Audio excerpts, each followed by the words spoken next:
Бала жаткан бөлмөнү желдетүүнүн максаты баарыбызга эле белгилүү. Ал эми ошол желдетип жаткан маалда кайсыл жака баланы жаткырабыз деген суроого жана кантип жаткырабыз деген суроого жооп беремин азыр.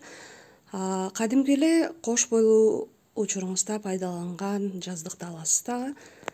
Ушундай 4 бурчтук түрүндө же болбосо ошол кандай формада болсо ошого ылайыктап 3 бурчтук деле кылсаңар болот. Же болбосо жарым тегерек кылып алсаңар болот. Меники деген аттын туягындай подкова деп коет, ошондой формада жаздык болчу. Ошону 4кө мынтип өзүңүздөр көрүп тургандай ылайыктап коюштуруп алдым. Андан кийин болсо өтө калың эмес, ошо пахтадан, курамы пахтадан болгон мындай ХБ пледти салып койдум үстүнө кабаттап.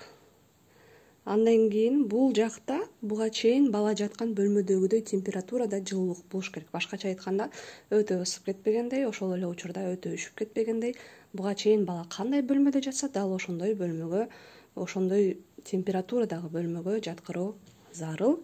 Анан баланы деген жылуу, биз мына орогонбуз, орогондон кийин анын үстүнө дагы жылуу пледти, орточо калыңдагы пледти дейм, пленканы жалаякты жапканбыз. Мына ушундай кыскача лайфхак дейинби.